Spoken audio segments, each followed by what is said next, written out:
Antonio Pérez Tapia, como sabemos, es catedrático de Filosofía de nuestra universidad y fue diputado socialista, llevando a cabo una iniciativa de la cual yo particularmente siempre me he sentido con mucha afinidad con él, y lo felicité en su momento, que fue la proposición no de ley que llevó al Parlamento en el año 2009 del reconocimiento a los moriscos, que suscitó el movimiento subterráneo de la derecha mediática, la derecha ultramontana, quiero decir, mediática, que comparó aquello con una especie del peligro amarillo, ¿no? Que se iba todo y se iban a poner las embajadas, los consulados generales llenos de antiguos moriscos pidiendo la nacionalidad y pateras que venían todos reivindicando. Esta cosa grotesca, por otro lado, sin embargo, movió las conciencias en un año que se conmemoraba el 5º centenario de la expulsión de los moriscos, en el 2009. Luego, como filósofo en particular, siempre ha cultivado la filosofía de la cultura. De hecho, en los inicios de una revista de la cual yo estuve en la fundación, la Gaceta de Antropología, que dirigí con otro colega durante un tiempo, hasta que seguí mi propio camino, pues yo recuerdo que José Antonio Pérez Tapia, joven como todo en la época, también escribía, o sea que su filosofía estaba en consonancia con las ideas culturalistas que manteníamos. Y ahí ha desarrollado toda una obra que ha tenido que ver entre la filosofía, la política y la cultura, con los estudios relacionados con el federalismo, por ejemplo, del cual es uno de los pilares y un firme defensor. Así que el discurso, podemos decir, está en consonancia con la recuperación también de la figura de Américo Castro. Yo recuerdo que su época de decano en la facultad ha sido una época extraordinaria, lo mismo que ahora la que se cierra también con el rectorado de Pilar Aranda, en la cual pues la paz ha llevado también a la creación y numerosísimas actividades que se han hecho. Lamento, sin embargo, que no haber estado avisado en su momento, cuando era decano, para haber formado un pequeño conjura o complot para conseguir lo de Américo Castro, ese reconocimiento, pero como no es tarde si la dicha es buena, pues me parece que ahora, estando ya desprovistos de laureles y gloria, podemos conseguir lo que en su momento a lo mejor hubiera encontrado otros obstáculos. Así que muchas gracias, José Antonio, por acompañarnos en este minoritario pero sesudo asunto. Muchas gracias. Muy bien, muchas gracias a ti, José Antonio Tocayo, profesor González Alcantó. Muchas gracias por tus palabras tan amables y además, sí, recordando esa cuestión, por ejemplo, de los moriscos, que en aquel ámbito universitario, parlamentario, se vio torpedeado desde el punto de vista mediático. No solo se dijo eso, sino se dijo que si seguía adelante la proposición no de ley aquella, bueno, pues el gobierno le iba a dar una paga a cuanto descendientes de moriscos pidieran la nacionalidad. Era una manera también de ridiculizar aquello. Quedó un poco tocada la propuesta que salió adelante en comisión por el diario ABC. No jugó limpio por el asunto. fue el diario ABC el que... Pero bueno, son anécdotas que acompañaron a aquella iniciativa que, bueno, como digo, tuvo su momento, ¿no? Bien, te quiero dar las gracias a ti, Antonio, por la iniciativa de este coloquio y de lo que puede salir a partir de aquí, igual que a Pablo, que además Pablo González pues es un organizador de lo más eficaz y amable. Vamos, estoy asombrado por la capacidad que tiene de ir resolviendo montones de cuestiones, y agradeceros también, bueno, desde quien está grabando hasta los que estamos en este foro reducido, pero que es un anticipo de lo que podamos sacar a partir de aquí. Bien, mi interés por la figura de Américo Castro, que en algún momento me acerqué a alguno de sus escritos, ahora al hilo de esto he entrado más a fondo, pero en fin, lo que presento es un trabajo, como solemos decir ahora en la jerga académica, en construcción, ¿no? Y además tratando de hacer lo que antes hemos propuesto en el diálogo que hemos tenido después de tu estupenda exposición biográfica respecto de Américo Castro, es decir, tirar de ese hilo de una figura clave con una obra muy relevante en el siglo XX, pero que trae a nuestro tiempo, bueno, pues unos vectores históricos cuyas consecuencias llegan hasta nosotros, ¿no? Y además pienso que efectivamente Américo Castro, bueno, cuyas posiciones y cuyo trabajo historiográfico le llevó a esa polémica con Claudio Sánchez Albornoz, que tanto ha contribuido a una visión muy reducida a ese debate, pero sin embargo miro con mucha simpatía y sintonía la propuesta de Américo Castro, porque como antes hemos dicho, creo que implica un nuevo paradigma, ¿verdad?, respecto a ese trabajo historiográfico en relación a la realidad histórica de España, como formula en el mismo título de su obra reeditada, y además yo creo que aporta muchas claves pertinentes para la actualidad, sin trasplantes históricos improcedentes, pero sí que arroja luz.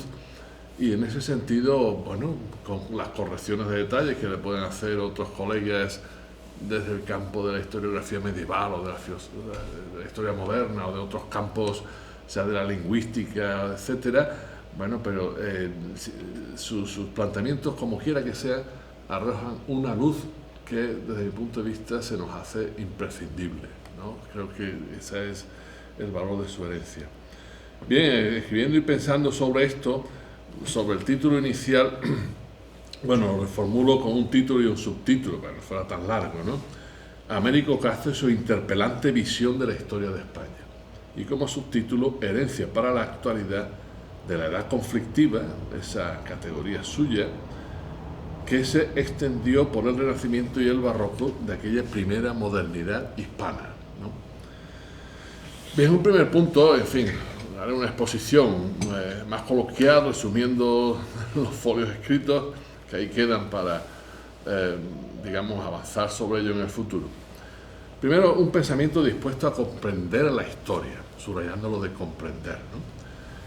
Dicho lo que ya he formulado acerca de ese nuevo paradigma que con él se puede entender, que se instaura con Américo Castro, pues por una parte intenta, creo yo, una tarea historiográfica, como había formulado los que conocéis muy bien su obra, pues muy bien asentada sobre criterios defendibles, con buenos argumentos en el campo historiográfico, es decir, dando pues exactamente un conjunto de datos articulados en un relato que efectivamente dé cuenta del proceso histórico de esa realidad, ¿no? O de esa realidad en proceso. Y a la vez, digamos, consciente de lo que desde su apreciación eran ciertas elaboraciones míticas que no respondían a unos criterios historiográficos más exigentes, pues acomete una tarea de desmitificación.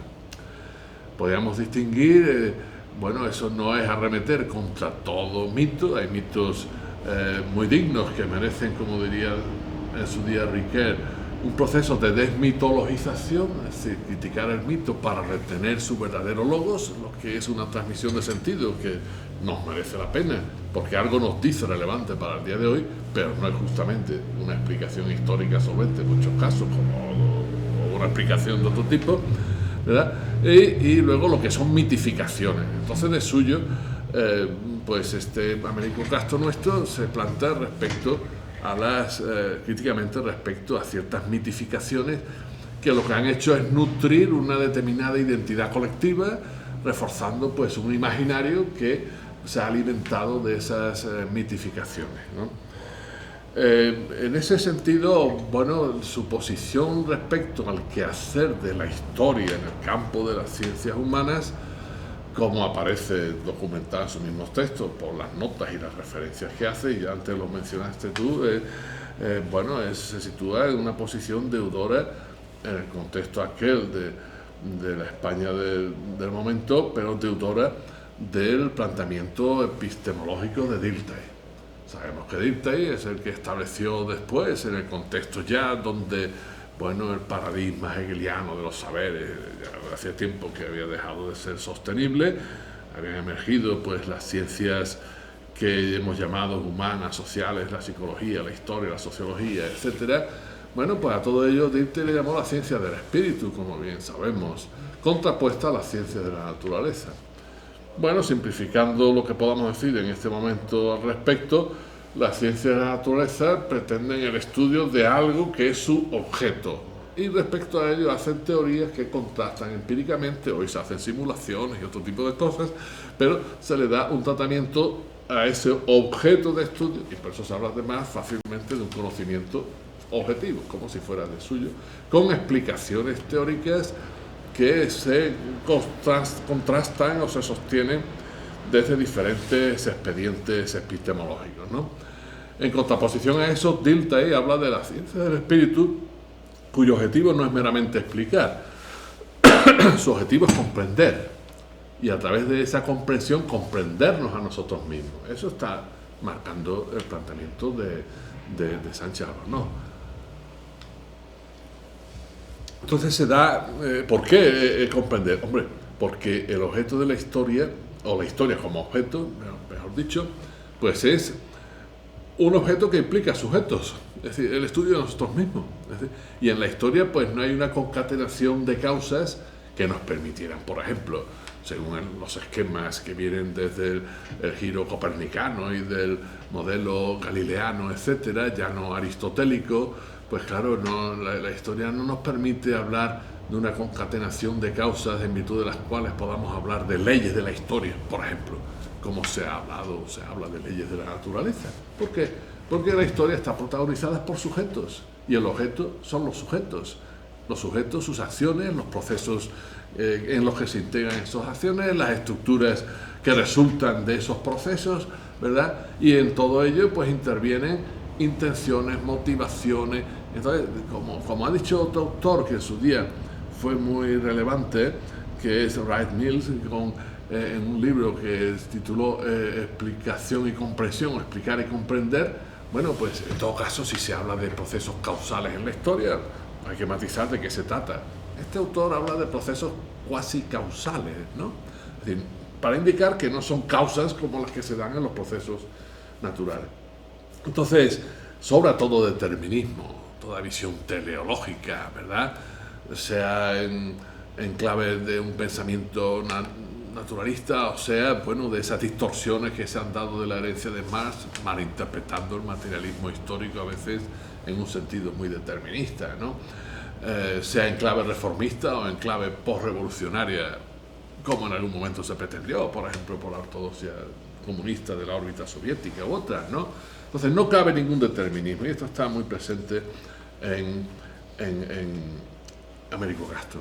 Esto aproxima a Américo Castro, aunque quizá no se posicione exactamente ahí, pero le aproxima después a otras corrientes, bueno, que son las que filosofía hemos ubicado en el campo de la hermenéutica, ¿no? Entonces, un paradigma historiográfico como el de Américo Castro, se pueden establecer ciertas conexiones, ciertos paralelismos, no unas transposiciones, bueno, a las que no haya lugar, pero bueno, con lo que luego Gadamer ha llamado la fusión de horizontes, por ejemplo, en su método hermenéutico. Es decir, Américo Castro está invitándonos, bueno, a que en su trabajo de historia como historiador, bueno, procedamos a cierta fusión de horizontes entre lo que ocurrió en la Edad Media, lo que ocurre en el arranque de la modernidad, cómo pasa eso por el barroco y cómo llega hasta nosotros, ¿no? Entonces, es fusión de horizontes, no la confusión de épocas, ¿no? Sino la fusión de horizontes.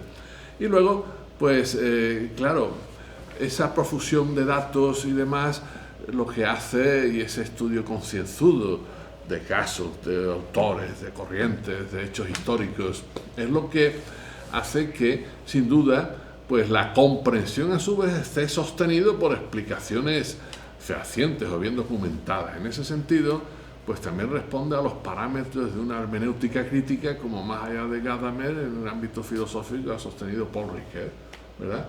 Pues un gran especialista en el tema de la memoria, en el tema del relato histórico, tiempo y narración, en fin, obras de Ricoeur en este sentido, ¿no?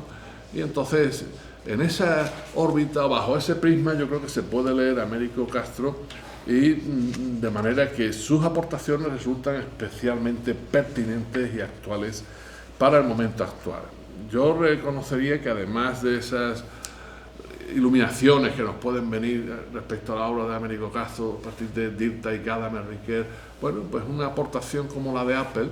Pues claro, Apple, por ejemplo, lo que hace desde su ética discursiva, próximo a Habermas, etcétera, pues plantear cómo se median explicación y comprensión, ¿verdad? La explicación sin comprensión no es pertinente en los asuntos humanos. La comprensión sin suficiente apoyo explicativo, pues queda como una comprensión o ciega o idealista y voluntarista, porque le falta un respaldo contrastado con los hechos, ¿no? Bien, desde aquí el planteamiento de Américo Castro, pues claro, genera algunas categorías claves, y hace un momento las habéis mencionado, porque obviamente salen a flote, ¿no? Como la vividura, ¿verdad? Es decir, como ese vivir la historia, es decir, la historia no es una mera secuencia de hechos, sino de hechos protagonizados por sujetos colectivos que se integran a partir de realidades de los individuos, de los grupos sociales, de las comunidades, que se integran en sociedades con un marco cultural o de culturas plural determinado, y eso pues genera lo que él llama una vividura, ¿no? Es decir, digamos, un estado de cosas donde la subjetividad aparece impregnando ese estado de cosas. Y ese estado de cosas, esas situaciones, esas circunstancias, donde se da, como dice él, ese juego entre la posibilidad y la imposibilidad. Lo que dan de sí las condiciones y los límites de las condiciones. Él no es marxista, pero esto, a su vez, entronca con algunas cosas del mismo Marx ajenas a las ortodoxias dogmáticas, ¿no? Cuando Marx decía, bueno, ¿quién hace la historia? No hay historia sin individuos humanos, que además los humanos hacemos la historia no como queremos, sino como podemos, según las alternativas dadas en cada caso. Bien, esto me parece muy pertinente, ¿no?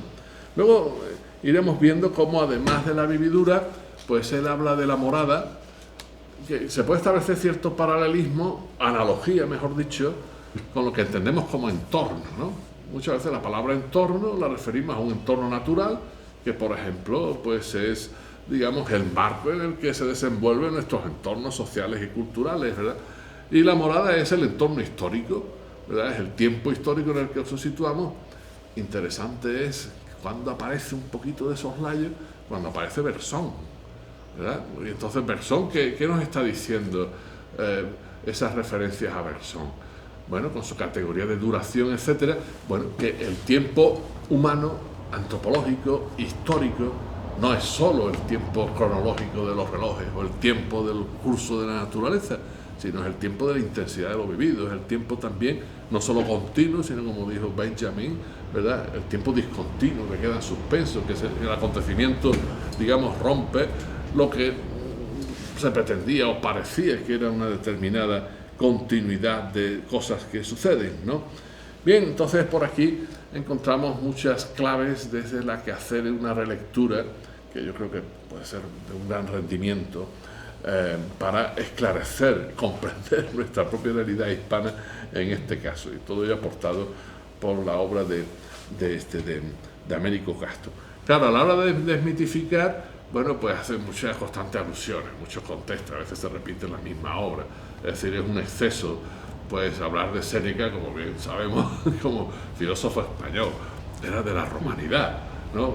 Claro, es que hay una esencia que perdure a lo largo de los siglos de la Córdoba romana, la Córdoba actual, y todos los cordobeses son estoicos senequistas, ¿no? Bueno, y a veces se hacen interpretaciones del mismo Séneca, pues muy descontextualizadas históricamente, en fin, claro, vamos a decir, bien intencionadas, con buscar un hilo conductor que nos llame desde el pasado hasta el presente por vía directa, ¿no? No. Que podamos reconocer que hay ciertos hilos en la memoria, bueno, que son rescatables, que nos aportan cierta luz o clave, sí, pero todo ello haciendo jugar las mediaciones correspondientes, no por vía directa, como cuando se habla por determinada ideología de corte de un nacionalismo españolista muy enfático, bueno, remontándose más allá de las épocas imperiales, mucho tiempo atrás, pues eso es lo que menciona Américo Castro, como si los numantinos fueran ya la encarnación de un espíritu guerrero de la sociedad española, que no había tal sociedad española, ¿no? En fin, esas son las mitificaciones que trata de desmontar las figuras de Adriano, Trajano, etcétera, que tantas veces se han magnificado como prácticamente antecesoras de la realidad histórica de España. Bueno, un segundo punto es el esclarecimiento de la singularidad de la realidad histórica de España. Y eso pasando de las tres culturas a las tres castas, porque a la categoría de vividura y a la categoría de morada, antes de llegar a la edad conflictiva, como otra categoría histórica clave, pues aparece la categoría de casta, ¿no? Además, digamos, con un uso sorprendente, porque no la maneja con las mismas connotaciones en todos los casos. Claro, la historia que nos presenta Américo Castro pues ha quedado muy vinculada por esa polémica con Claudio Sánchez Albornoz con las tres culturas de la época medieval, que él llama tres castas, ¿no?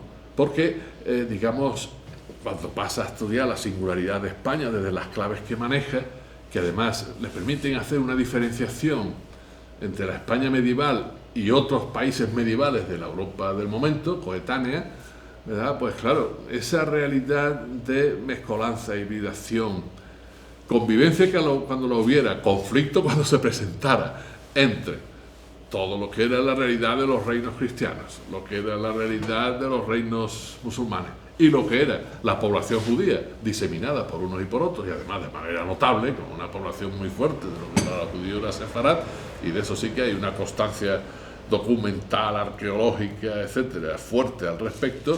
Bueno, pues claro, eso es una singularidad de la España medieval. Y él la estudia pensando que, claro, ahí se va tejiendo un tipo de relación, unas hibridaciones culturales, unos procesos de mezcla, si queremos llamarlo así, de mestizaje. Habéis mencionado, bueno, a Luce Caral, ¿no? Exactamente, López Baralt, se me ha confundido con la otra. Bueno, cómo el misticismo cristiano queda afectado por el misticismo musulmán de diferentes procedencias, o cómo el mundo judío, bueno, pues también se ve afectado por el mundo cristiano y viceversa.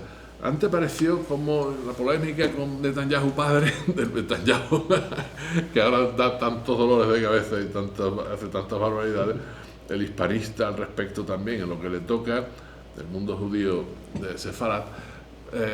Bueno, pues claro, lo que plantea Américo Castro es que eso se puede explicar también desde la teoría de la mímesis de nuestro querido René Girard, del campo de la antropología, ¿no? Es decir, cómo los grupos sociales se mimetizan aun en contextos de guerra. Estamos viendo lo que ocurre en Ucrania, desgraciadamente y trágicamente, ¿no?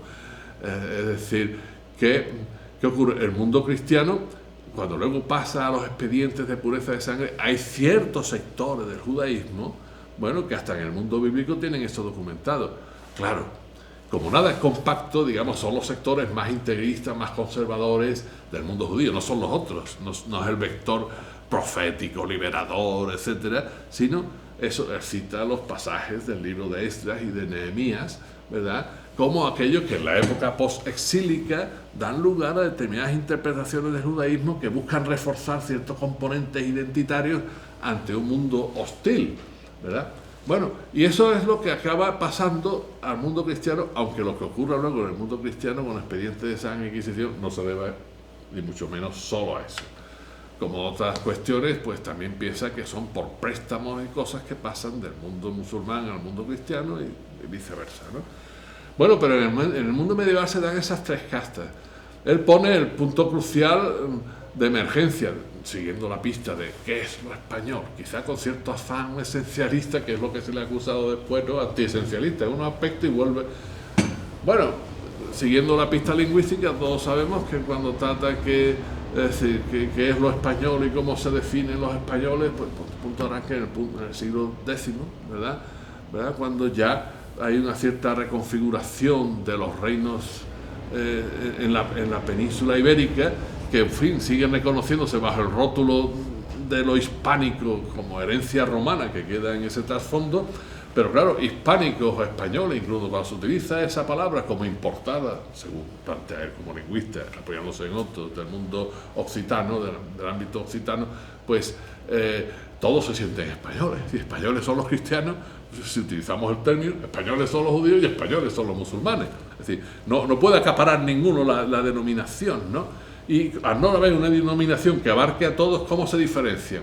En clave religiosa, lo cual no es solamente una cuestión lingüística, sino es que la religión durante mucho tiempo, y seguiría después del Renacimiento incluso, pues era elemento aglutinante de las sociedades y en función de los cuales se identificaban y se cohesionaban. Las sociedades, y los reinos en este caso medievales, ¿verdad?, no era el único. Y tras la religión, como factor ideológico, funcionaban muchas cosas. Intereses políticos, factores económicos, reajustes de clases sociales, etc. Pero la religión era lo determinante. Entonces se da esa singularidad hispana de esas tres culturas configuradas como castas que se solapan y se interrelacionan por múltiples vectores y con muchos factores que propician un flujo de intercambio. Resumiendo, yo creo que puestos a considerar la categoría casta, pues resulta que esa categoría se utiliza para hablar de una realidad que se entiende como casta, pero como castas muy abiertas, lo cual puede ser un oxímoron, porque estamos acostumbrados a manejar la categoría casta como algo mucho más cerrado, como algo mucho más estanco. Bueno, se nos vienen desde las castas de la India hasta el uso con connotaciones peyorativas que hacemos del término casta, incluida la actualidad, ¿no? Claro, eso es lo que va a cambiar después, cuando se pasa de la convivencia de las tres culturas a la edad conflictiva, ¿no? ¿Qué ha pasado por medio? Claro, aquí hay un segundo epígrafe de las cartas abiertas a las castas cerradas. El conflicto está sembrado, ¿no? Entonces, claro, a la hora de entender la realidad hispana, bueno, esto conectará con un fuerte componente de melancolía, hasta el mismo barroco, ¿no? Siglo XVII. Es decir, ¿qué ha pasado? Porque incluso sosteniendo que no todo en el mundo medieval a partir del siglo X o antes, porque hay ciertos factores que a lo mejor Américo Castro descuida y había que rastrear un poquito, ¿no? Por ejemplo, el vector mozárabe, ese que tú has apuntado antes, me parece un hilo del que había que tirar también para completar ciertos análisis y ciertas propuestas de Américo Castro, ¿no? El vector mozárabe, que de alguna manera es el anverso respecto al cual el reverso sería el vector mudéjar, ¿verdad? Bueno, pero volviendo al otro, ¿cómo se siembra el conflicto? Bueno, el conflicto se siembra cuando se altera la relación entre las castas. ¿Cuándo se altera la relación entre las castas? Claro, cuando una se hace especialmente hegemónica respecto a las demás. ¿Cuál? La cristiana. Y la cristiana empieza a cobrar una fuerza hegemónica. Bueno, venían ya las conquistas, los reinos del norte que se van desplazando, bueno, procesos de invasiones, conquistas, inestables por lo demás, bueno, relaciones de vasallaje, como era del reino nazarí respecto de Castilla, como bien sabemos, y algunos de vosotros sois especialistas en ello, ¿verdad? Pero claro, con la conquista de Granada y el final del reino nazarí, pues el panorama cambia radicalmente. Y entonces, bueno, y además con la unión dinástica a través del matrimonio, en fin, entre Isabel de Castilla y Fernando de Aragón, más anexión del reino de Navarra y conquista del reino de Granada, bueno, pues aparece una realidad política nueva, que daría lugar a la monarquía hispánica. No hablaremos de Estado español, pero claro, esa monarquía hispánica empieza a reformular todo lo relativo a la identidad de esa sociedad, con lo cual el componente religioso se acentúa aún más, pero se acentúa aún más unilateralmente, porque están funcionando como se ha funcionado durante mucho tiempo por muchas sociedades, por vectores etnocéntricos determinados, desde una clave religiosa excluyente, y bajo la premisa de que la cohesión de una sociedad se daba si se funcionaba desde la ecuación ideológica, una sociedad igual a una cultura religiosa, en sociedades no secularizadas todavía, o no suficientemente. Luego eso quedará, a partir sobre todo del siglo XIX, una sociedad igual a una cultura nacional, pero todavía estamos en clave religiosa, ¿no? Y entonces la hegemonía de la casta cristiana, y no solo cristiana, sino católica, sobre todo a partir de 1517, Reforma Protestante y la monarquía hispánica, bueno, pasa a legitimarse en tanto que monarquía católica. Y el elemento contrarreformista pues pasa a ser elemento no solo religioso, sino de configuración de la identidad política de la monarquía hispánica. Pero eso ya vino precipitado por los reyes católicos y entonces pues esa casta es la que gana hegemonía y hay que aglutinar y cohesionar a una sociedad. Y para ello hay que eliminar fuentes de conflicto, como eran las que generaban pues muchas veces las iras o resentimientos de ciertos sectores de la población respecto a la comunidad judía. Entonces a la comunidad judía se le pone en el brete de o conversión o expulsión. 1492. Brutal. Había muchos sectores de la población hispana que no querían llegar a eso. Pero precisamente eran muchas veces sectores de la nobleza o de las administraciones, hoy diríamos públicas, ¿no? De los reinos, en ese caso. Pues claro, los judíos, como sabemos, la población ilustrada, la población que leía, la población sobre la que se depositaba la confianza para la finanza y el fisco, ¿verdad? Entonces, bueno, pues la expulsión, una catástrofe para los judíos y un desastre para España. Y no solo para la España de la época, sino la secuela que deja eso, que se resiente España a lo largo del tiempo porque perdió lo que sería pues la futura base sociológica, que digo yo, para el crecimiento de una burguesía ilustrada al cabo de los siglos, ¿no? Bueno, la expulsión de los moriscos, en ese caso pues había otros factores como algunos autores han señalado, ¿verdad? Y algunos también se han citado antes. Es decir, claro, respecto a los moriscos había otros elementos de desconfianza, aparte de todo lo no resuelto después de que acaba el reino nazarí y no se cumplen las capitulaciones, da lugar a toda la rebelión de las Alpujarras en los años 70 del siglo XVI, bueno, hasta que eso se consuma con la expulsión en 1609 a la que acaba de aludir también José Antonio al principio de la presentación, ¿no?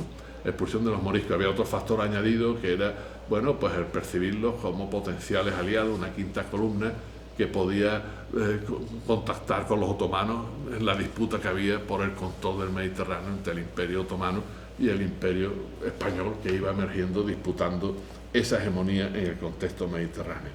Claro, esa hegemonía, en este caso de la casta cristiana católica sobre las demás, que impone, bueno, pues ese dilema de expulsión o sometimiento vía conversión para salvar familias, haciendas, vidas, profesiones, etcétera, pues es un trance muy duro y ya tenemos el conflicto sembrado, la edad conflictiva, en el Renacimiento mismo, el siglo XVI. Entonces, claro, la paradoja es el siglo XVI, el siglo del humanismo, del optimismo antropológico, de los descubrimientos al otro lado del Atlántico, emerge la ciencia nueva, bueno, de una gran confianza. Y el siglo también del justnaturalismo, de una nueva conciencia de la dignidad humana, el reino del replanteamiento de tantas cosas respecto a las cuales además desde el mundo hispano pues había aportaciones de la Escuela de Salamanca, luego de la Compañía de Jesús, otras, sí, un trasfondo teológico, pero con un potencial filosófico, jurídico enorme. Y sin embargo, a pesar de todo ello, pues sociológicamente pesa sobremanera, pues claro, esta dinámica represiva y excluyente llevada a cabo desde una hegemonía cultural de una casta, que ahora es una casta cerrada, ya no es una casta abierta. Claro, ¿quiénes son los castizos por excelencia? Los cristianos viejos. Porque los cristianos nuevos, aun conversos, pues que pasan a estar bajo sospecha. Y digamos, el brazo armado político cristiano de la sospecha, todos sabemos, la Inquisición. Que además, como bien dice, con buen criterio, Américo Castro, la Inquisición española tuvo muchos problemas con herejes, aquí no hubo tanto, ¿verdad? No, algunos círculos protestantes, en algunas ciudades, luteranos, bueno, los erasmistas, que en muchos casos eran procedentes de judíos conversos y no judíos conversos, los alumbrados, bueno, pero la Inquisición era, bueno, pues el elemento para la represión, condena y en su caso incluso ajusticiamiento de los que estaban bajo sospecha. Los judíos conversos o descendientes de conversos sus antecesores, o los moriscos en su caso, con lo cual el conflicto pues se acentuaba, se enquistaba y entraba por esos derroteros de una sociedad contaminada por la sospecha, etc. Claro, ahí hay una cosa muy interesante en la edad conflictiva, que yo creo que claro, tiene un mérito indiscutible. Américo Castro al ponerlo de relieve. Claro, otra cosa es si no lo exagera, y es el papel de la honra como valor central en esa sociedad de cristianos viejos, o hegemonizada por cristianos viejos. Es decir, la honra, no el honor, la honra que depende del reconocimiento de los otros, y que no te confundan, ¿verdad? Que no te confundan con que estás contaminado por sangre judía, por los antecesores, porque, claro, los antecesores ejercían ciertas profesiones que quienes las ejercían empezaron a bajar, a quedar bajo sospecha. Por ejemplo, los médicos, que eran muy buenos y en su mayoría judíos, u otras, ¿no?, relacionadas con el comercio, con la finanza, y los moriscos con el campo de la artesanía, de la agricultura, etcétera, ¿no?, que entonces podríamos llamar agricultura de vanguardia, ¿no? Bien, pues entonces estamos ahí ante esa situación nueva, claro, que hace que ese caldo de cultivo, esa morada histórica, ya no es la medieval, es en ese arranque de la modernidad, que además genera una contradicción fuerte en esa sociedad española que emerge en esa primera modernidad, ¿verdad?, una contradicción fuerte con ella misma, y una contradicción con la que carga España, yo pienso que hasta el día de hoy, ¿verdad?, en las secuelas o en las consecuencias de esa contradicción. Claro, entonces tenemos otro punto, la hegemonía de la casta de los cristianos, los católicos, como cristianos viejos, ¿no?, y esa honra como ese valor supremo. Claro, los que estaban bajo sospecha, todos sabemos, pues fueron denominados despectivamente como marranos, y además por los medios además que se empleaban torticeramente, y además la literatura ha dejado buen registro de eso desde el mismo comienzo del Quijote por Cervantes, como detectar quiénes son los marranos. Claro, los marranos tenían que buscarse la vida de muchas maneras. En muchos casos, pues a ver cómo accedían a expedientes de limpieza de sangre pasadas ciertas generaciones. Por cierto, en la biblioteca de nuestra Universidad Central hay todo un libro de registro de limpieza de sangre de quienes accedían a funciones docentes en la universidad recién fundada en 1531 por Carlos V y la bula papal correspondiente, ¿no? Bien, claro, todo esto no son asuntos menores.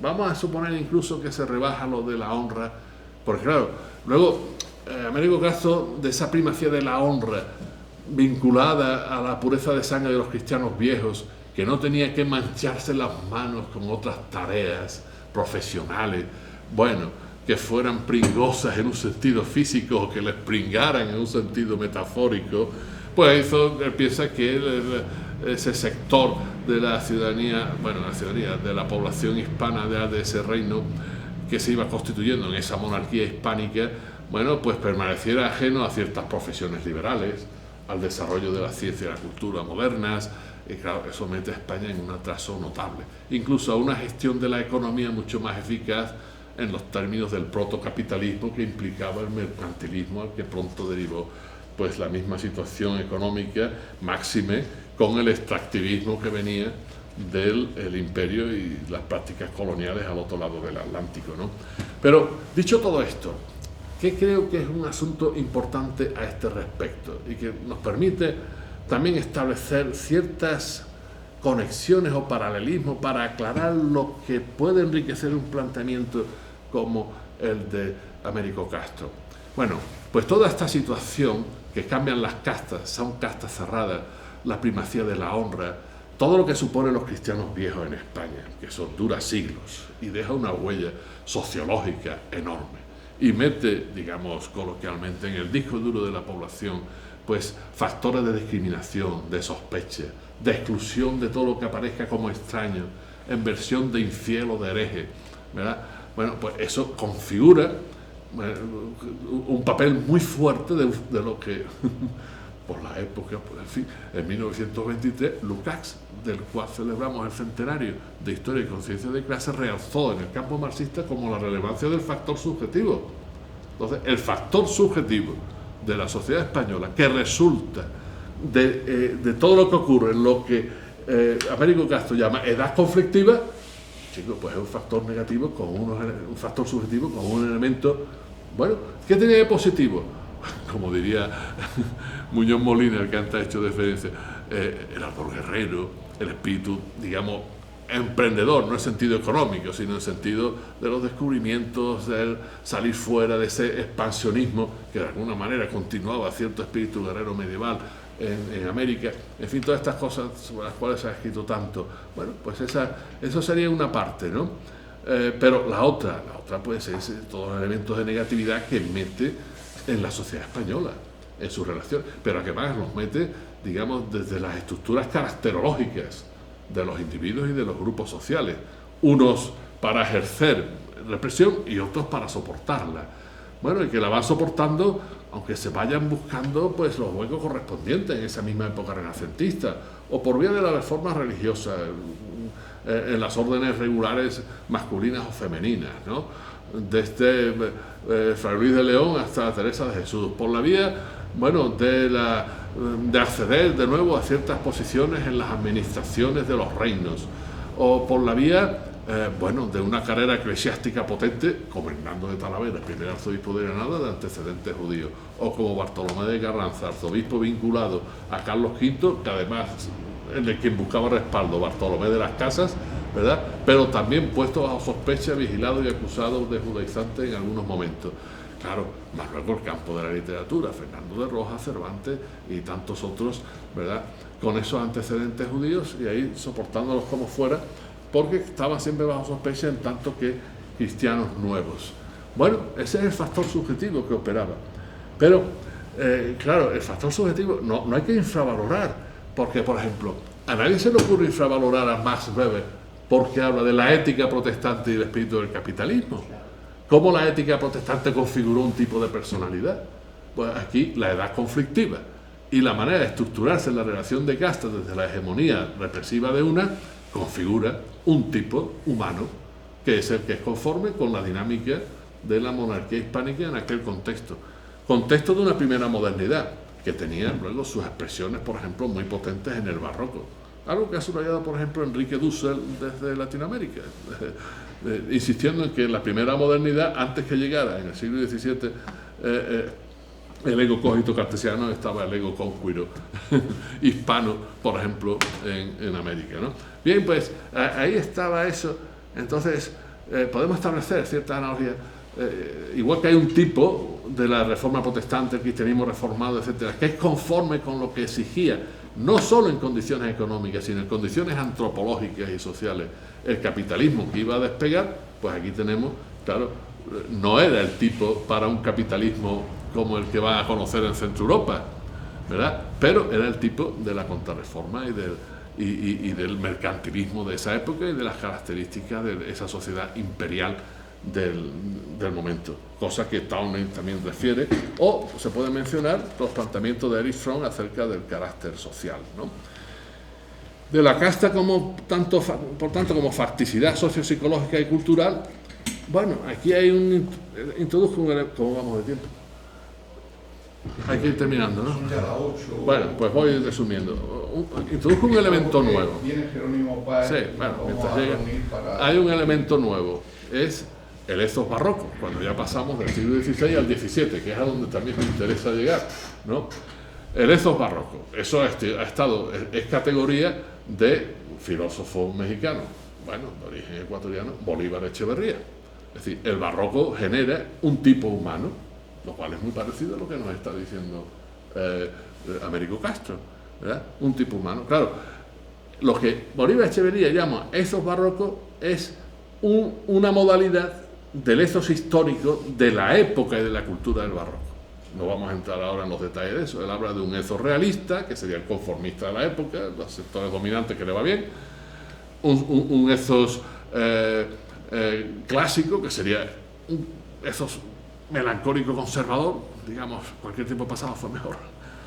Añora el mundo de la cristiandad, de la seguridad, de las coordenadas estables, de un sentido compartido por una comunidad de manera enfática, y luego un ethos romántico, bueno, que tira para adelante, bueno, pensando que la realidad dada, aunque se impone en algunos aspectos, da otras muchas posibilidades, que sería el ethos muchas veces expresado en el espíritu de conquista, de expansión, etcétera, ¿no? El ethos barroco, para Bolívar Echeverría, se encarna fundamentalmente en las poblaciones mestizas de América. Él lo está pensando desde América como un elemento para enriquecer un marxismo crítico que se haga cargo de las realidades americanas. Por otra parte, elaboración muy influenciada por los planteamientos de Walter Benjamin, ¿verdad? De la escuela de Frankfurt en su periferia. Y ese barroco lo encarnan las poblaciones mestizas y las poblaciones indígenas. ¿Y qué es el ethos barroco? En un momento de crisis al cual responde el barroco siempre, de dos mundos de colisiones, de nuevas clases sociales, de nuevas estructuras políticas en el estado de las monarquías absolutas, de confrontaciones religiosas.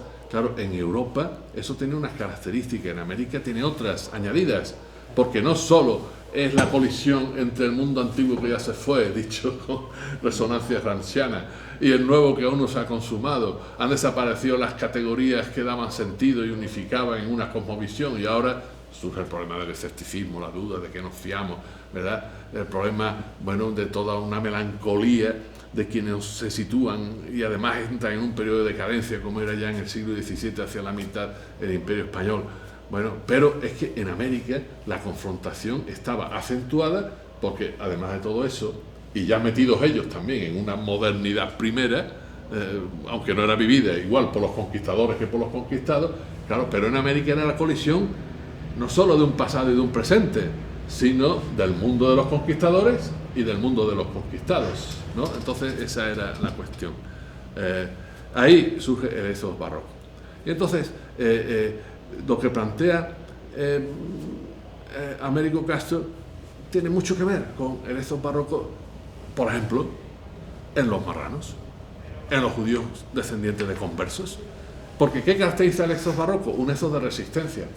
A lo mejor no puede cambiar la realidad, pero resiste ante una realidad que se le impone, quizá con la expectativa de que en algún momento sea distinta, ¿no?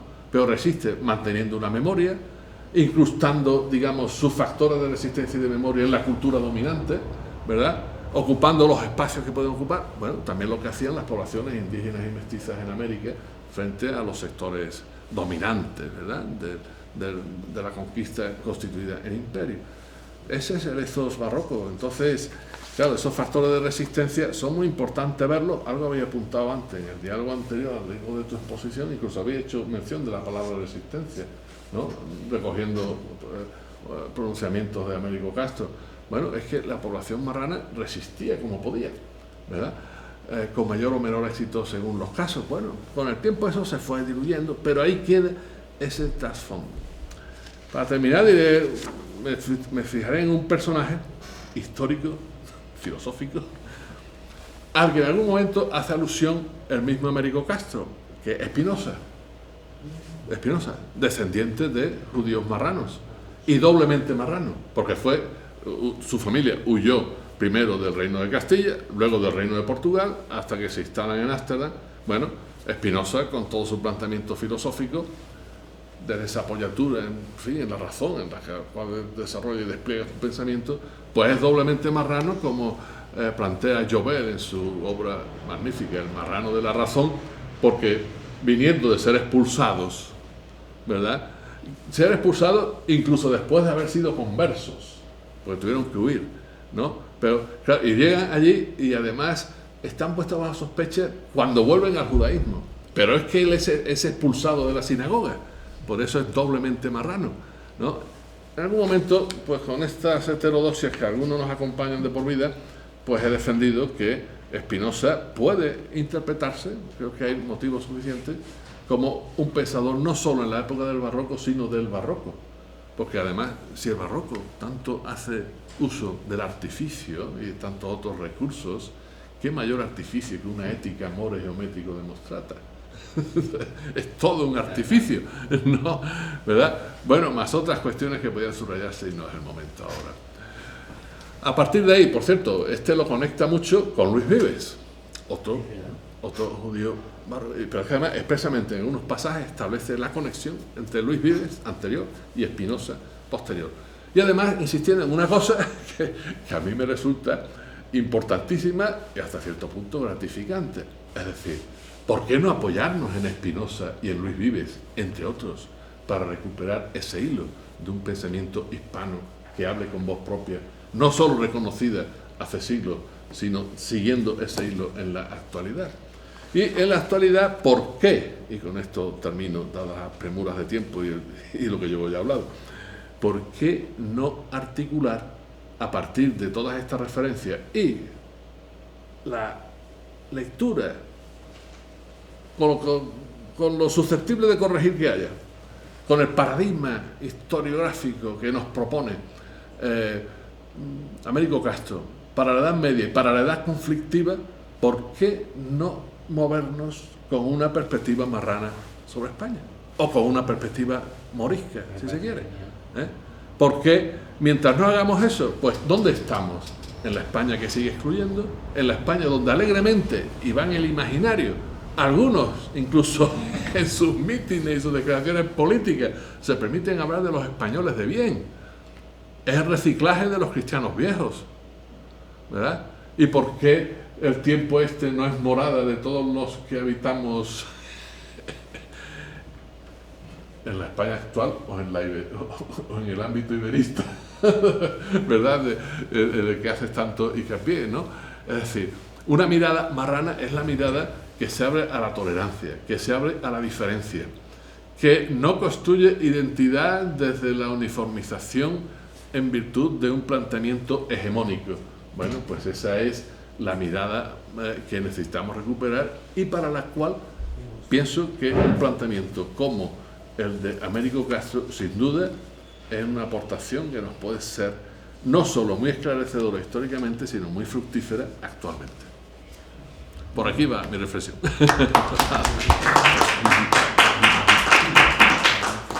Antonio, como ha sido tan fértil y tan... Yo creo que mañana, como yo hablar de...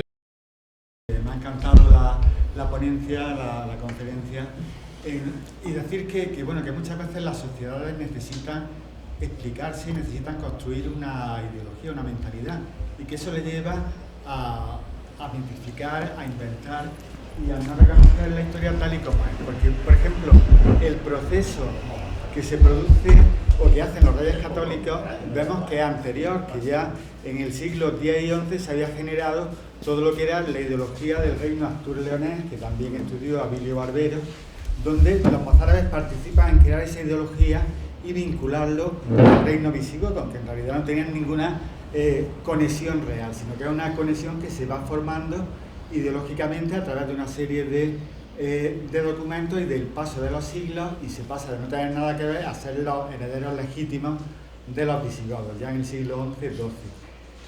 En Al-Ándalus también se mitifica, hay periodos de convivencia estupendos entre las tres culturas y otros que no. Pensemos finales del siglo XI-XII, los almorávides y muy especialmente los almohades, donde hablar de convivencia es una utopía que falsea la historia.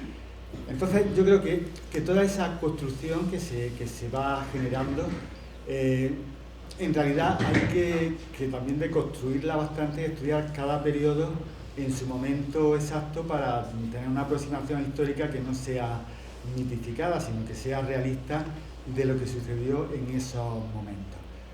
Y también toda la situación que se produce entre el choque a partir del siglo de la conquista de Granada, del siglo XV-XVI, es también un choque que tiene unas causas económicas muy profundas. La economía del reino nazarí de los moriscos era totalmente diversa a la economía de Castilla y mucho más diversa a la economía del imperio, basado en la conquista de nuevos territorios y en la riqueza de nuevos territorios, más que en una agricultura, unos productos de lujo, etcétera. Es decir, que ahí también había choques estructurales muy profundos que después se revelan como choques ideológicos, ¿no? Y pienso en ese sentido que había que diseccionar cada momento, porque si no se llega a generalizaciones que a veces pueden confundir lo que fue la realidad histórica. Sí. Bueno, eso es lo que se acusó a Américo Castro. Lo que pasa es que por encima de eso, lo que decía José Antonio al principio, dice, por encima de los errores factuales, que puede haberlo, queda una voluntad de hacer un discurso interpretativo, claro, que eso es lo que nos queda, ¿no? O sea, que esa convivencia conflictiva, que nadie niega, yo creo que él tampoco, pero que era mucho más creativa y fértil que lo que probablemente vino en otros periodos, sobre todo al que le tocó vivir a él, ¿no? Por la guerra civil, ¿no?